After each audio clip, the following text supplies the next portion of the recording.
Hello, good morning, good afternoon, good evening, wherever you're watching us from. This is the Unstoppable You Show.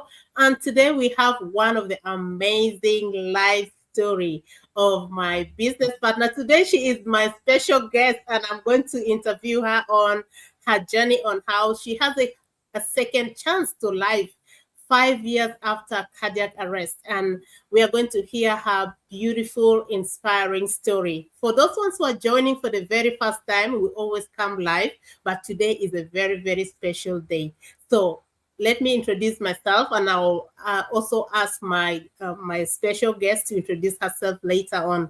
Yes, my name is Sunday. I am originally from South Sudan, currently living here in Townsville, Australia. I'm a mother of four, a wife, and I love God so much. I am also an online business mentor. I mentor people online how to start up an online business. Thank you so much. Let me welcome my business partner to introduce herself. Sis, you're welcome.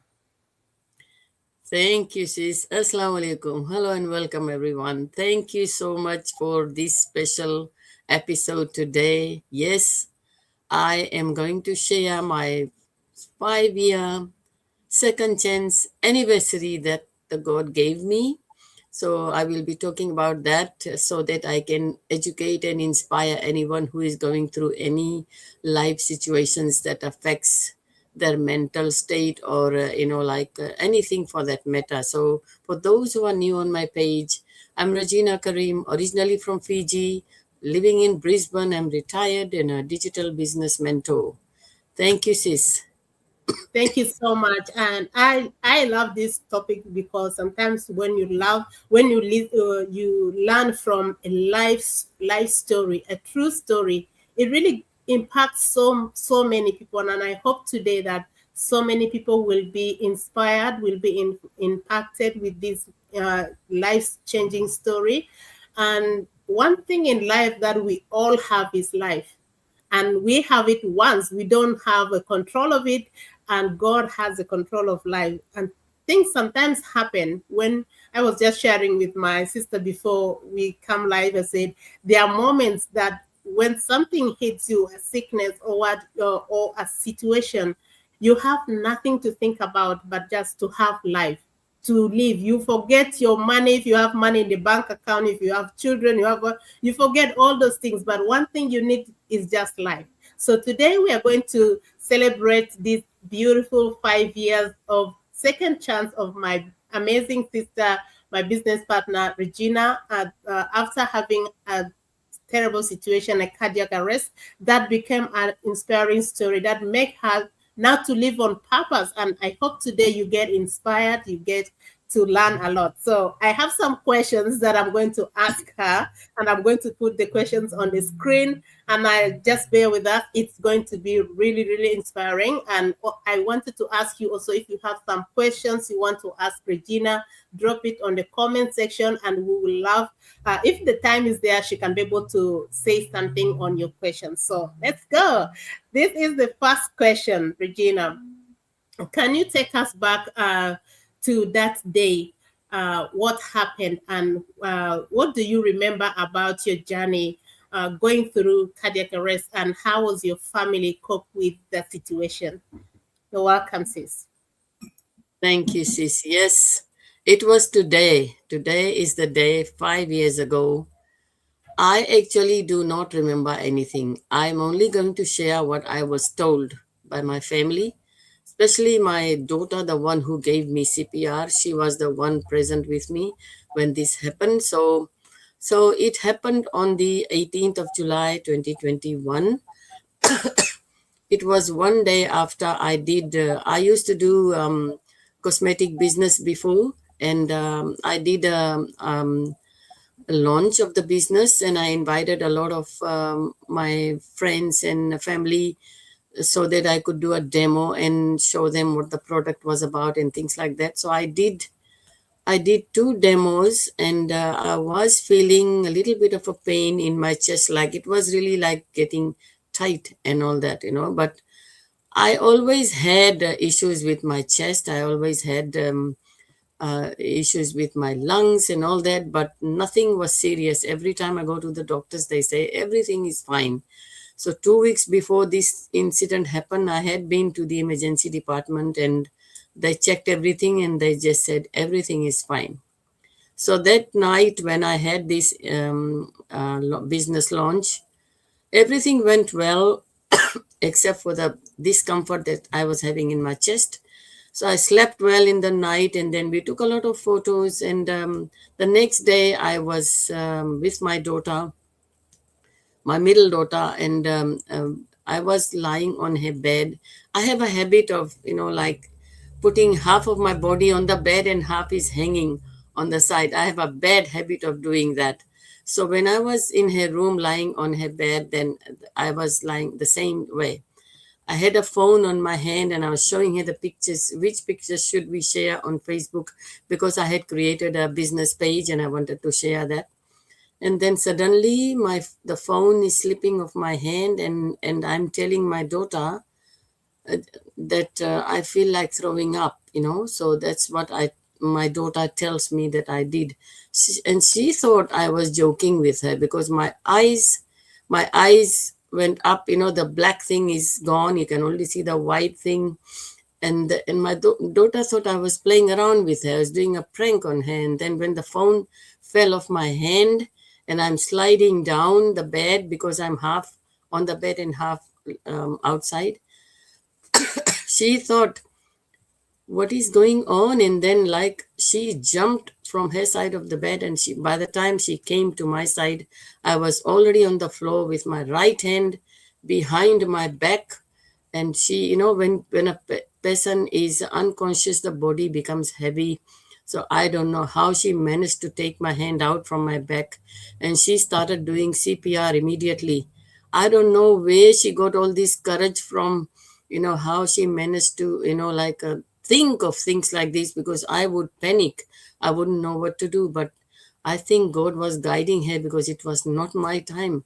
And she started CPR immediately, and then she called the paramedics, and they came within 10 minutes. They were there. I was gone, I was gone by then.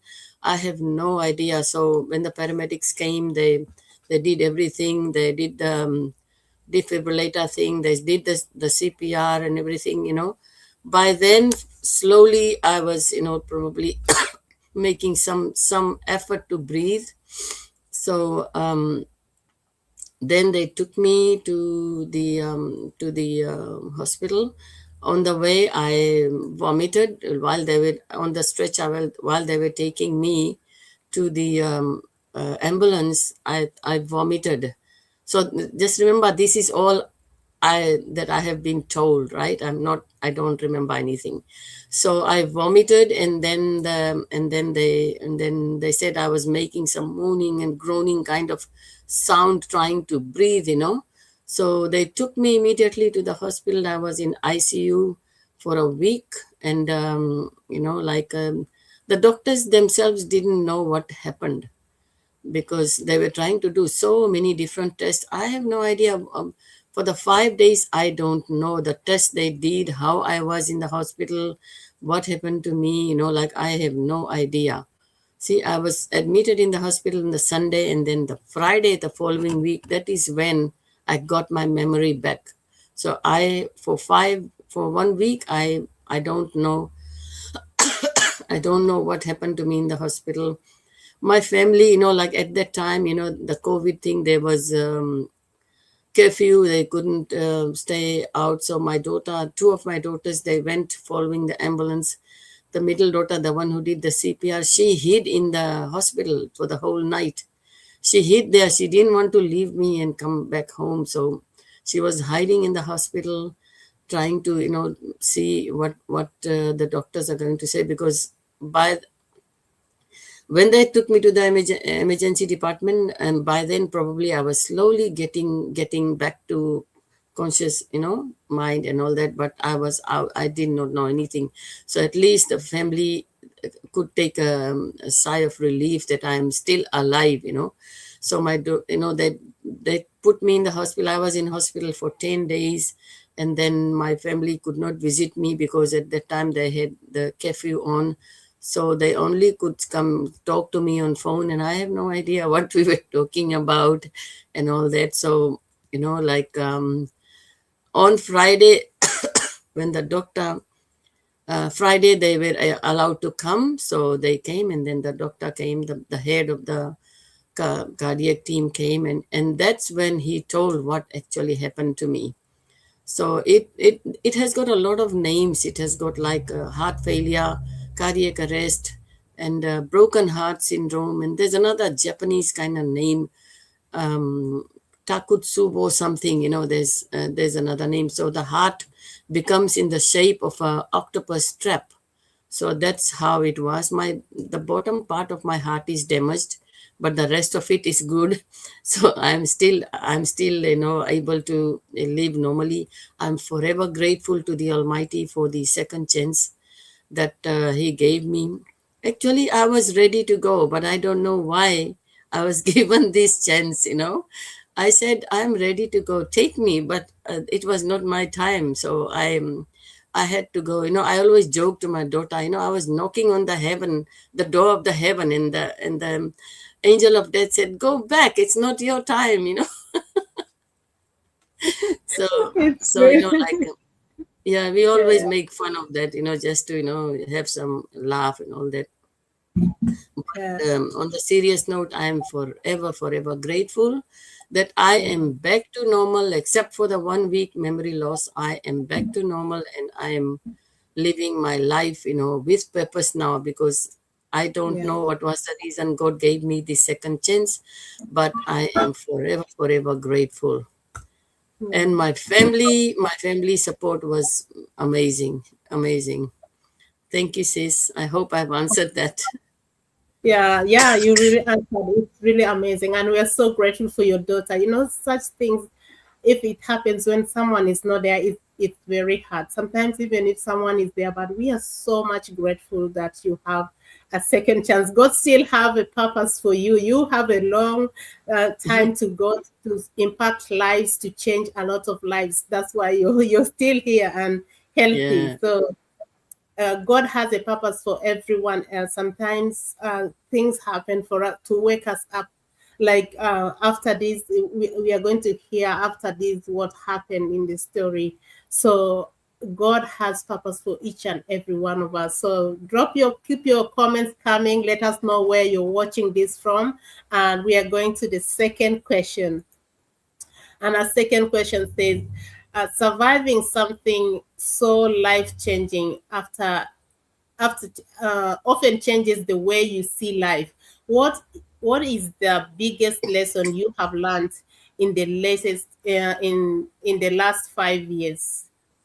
Welcome, sis. Yes, yes, it has taught me a lot of things in life, because the biggest lesson is do not stress about anything. Stress is the thing that led me to this situation. When I retired, I was stressing about everything, because when I retired, I did not have any backup plan. I was not ready to, like, just live my life without being financially independent, because I did not understand the situation, how important it is to have a backup plan. Whether you are working or you are seeking early retirement or whatever, it is very important to have a backup plan, because once you lose your job or you retire or something and you don't have any income coming, it's a stress. Yeah, It's a stress that is going to be in your mind all the time. How are you going to manage, how are you going to survive? So that I was stressing a lot about that. And then, like, this stress made me do so many things that I wasn't even ready. Like, I was not into business, because I had always worked. So I started doing these small businesses, which was not successful at all. And then, as I said earlier, I did the cosmetic business and all that. So all that did not work for me. So that was stressing me out, because I was not financially independent as much as I wanted, because I said, when I retire, I want to travel, I want to enjoy my life. But it didn't work out that way, because I didn't prepare myself for that. So for those who are seeking early retirement or reaching retirement age, or anybody for that matter who is working and has family and all that, prepare from now, please, because this is going to help you a lot when it's needed. Otherwise, situations can give you so much stress. When this thing happened, I went into depression because I was so independent. When it happened, for 6 months I was not allowed to drive. So being an independent person, going to the gym and all that, I had to go to rehab for 6 months. I went to rehab 6 months. 6 months I had to have counseling and all that. I was not happy with all that because I thought, oh my God, why do I have to do all these things? Because the situation that happened, it had to, all these things had to be done. I had to go to rehab to make myself strong enough so that I can start going to the gym again.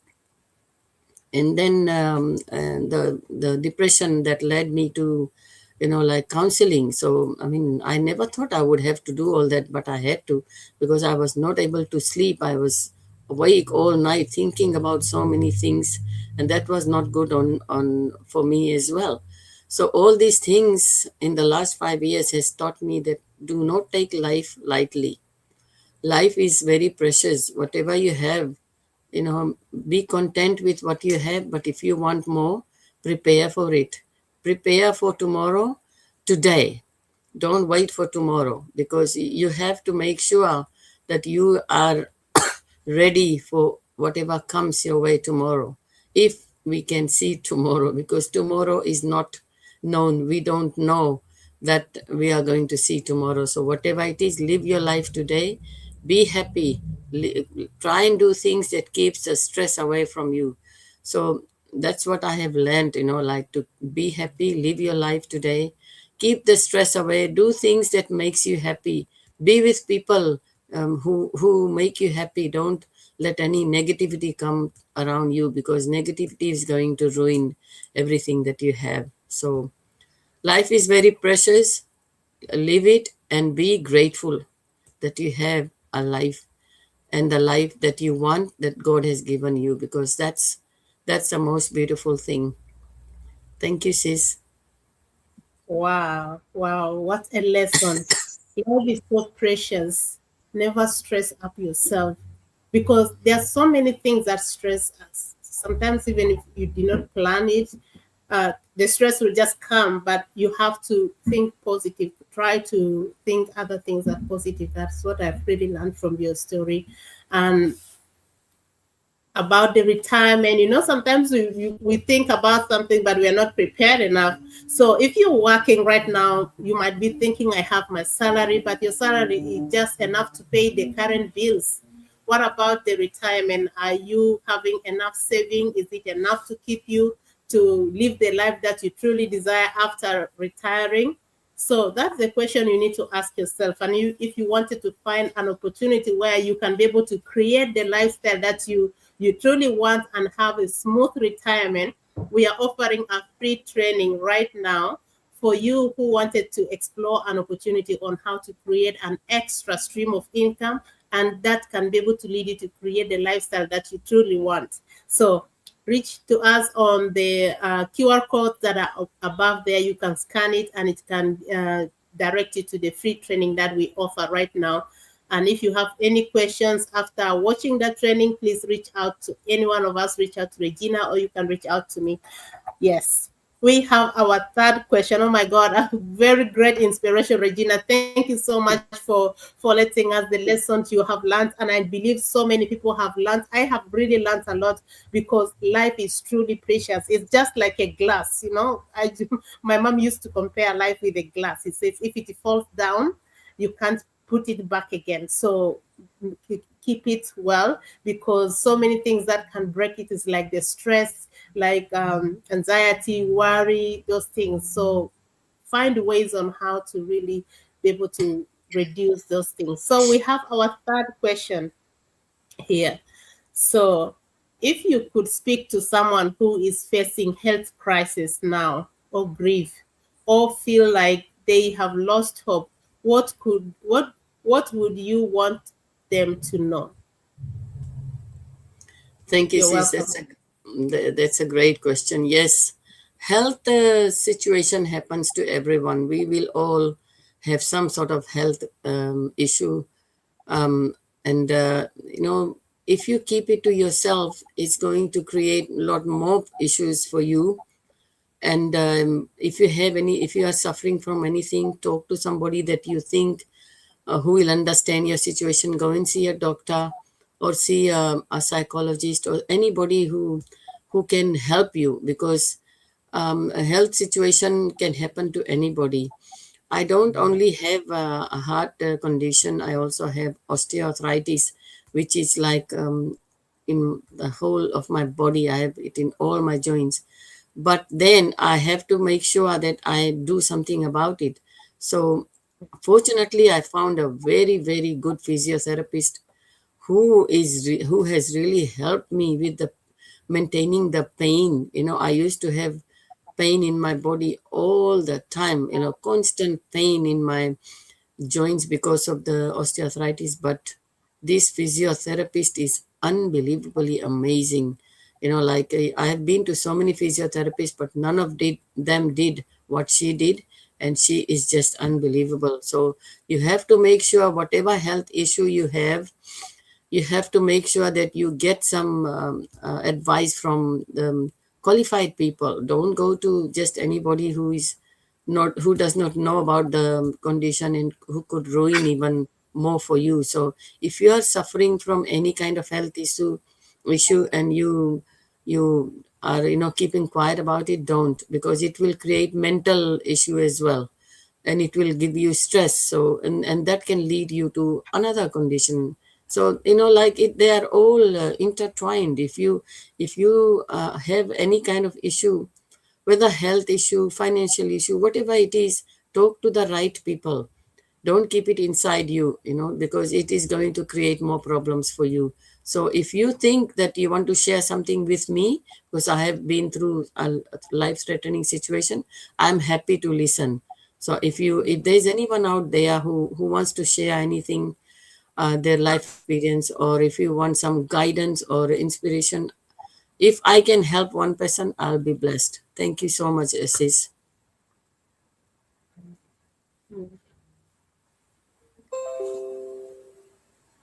Wow, that is so great. If you have something that is really threatening you, don't keep quiet. Go either visit the health personnel, or if it is something you can talk to someone to get inspiration, you can reach out. And Regina is open to listen to anyone who is going through maybe tough time and you wanted some maybe inspiration. You can reach out to her. She has just opened up her heart to share if she can inspire any one person. So, and just this is a very great lesson that we are learning from Regina. And as Regina is also learning from her own story, we are learning from her. And you see, some of the things that she has mentioned that we put in consideration, make sure that that helps you or inspires you, whatever situations that you're in, let you see hope.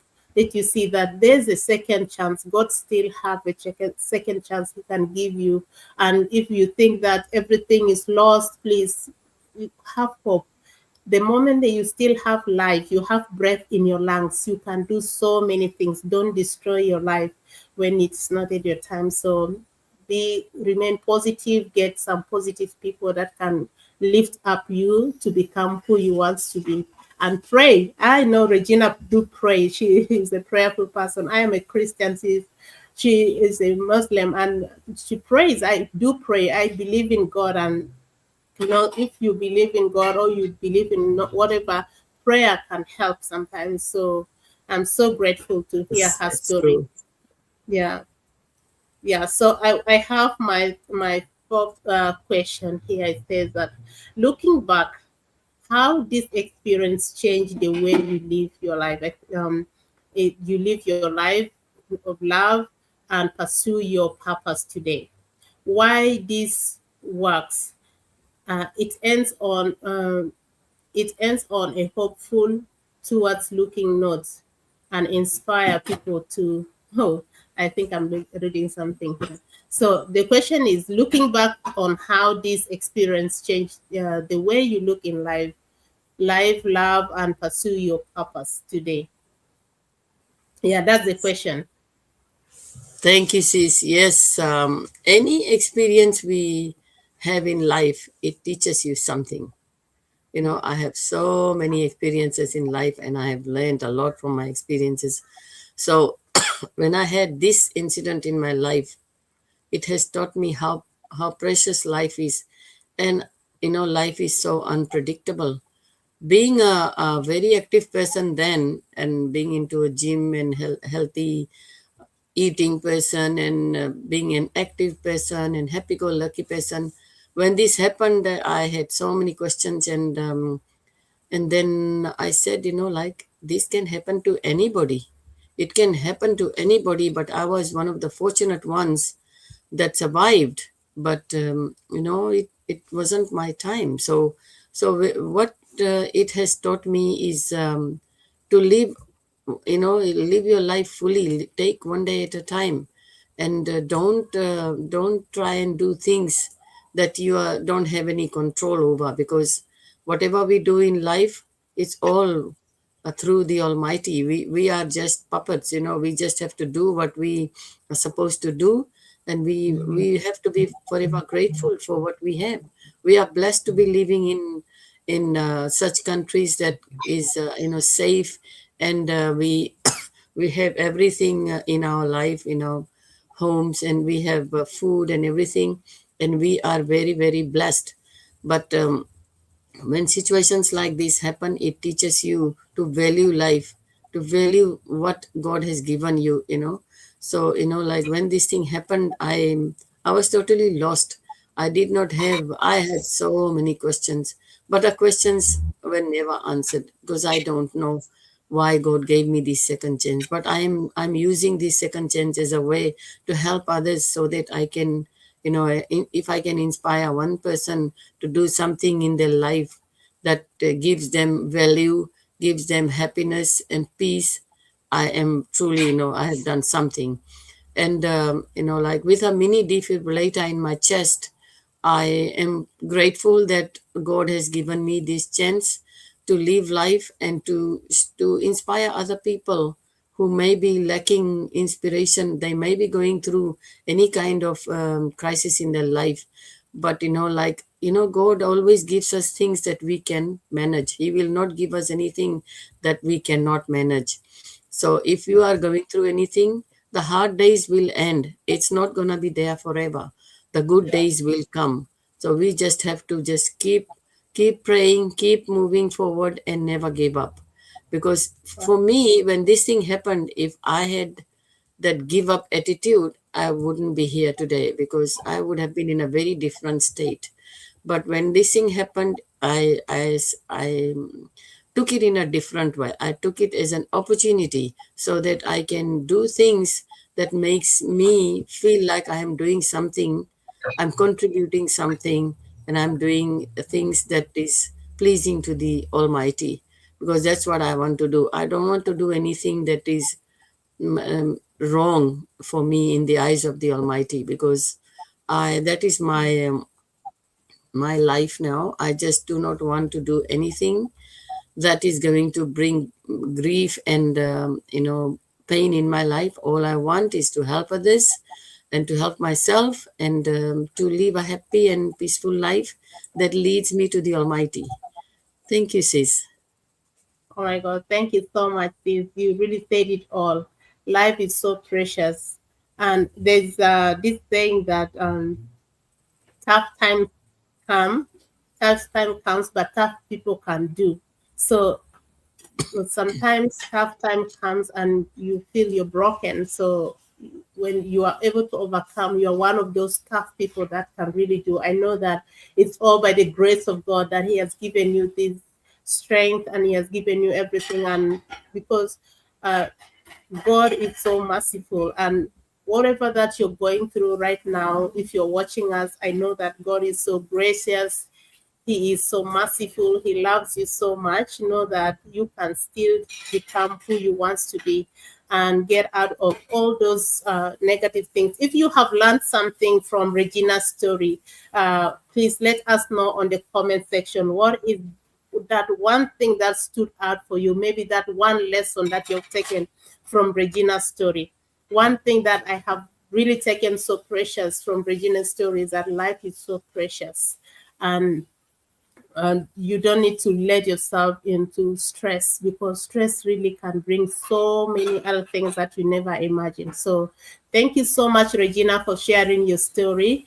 And I know that so many people are impacted, and because this is going to be on our pages and it's going to be there, if you are watching right now or you'll be watching the replay, we just request you also to let us know what is that one thing that stood out for you from Regina's story. Or if you could have the chance to ask Regina one question or maybe two questions, what could that question be? Please drop it on the comment section and Regina will get back to you.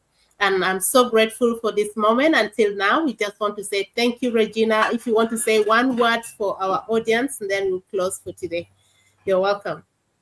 I just want to say thank you for those who are watching now and for those who will be watching the replay. I just hope that I've inspired even one person that will fulfill my purpose, because I want to be able to inspire people in the way that they are looking for, the inspiration that they are looking for. So if my story resonates with you, if you want to have a chat, I'm here ready to chat. And I wish everyone all the best, and may God bless you all. Thank you. Thank you. Thank you so much, Regina. And to everyone that has been watching, thank you so much. See you tomorrow in our next episode. Have a beautiful time. Bye. Bye.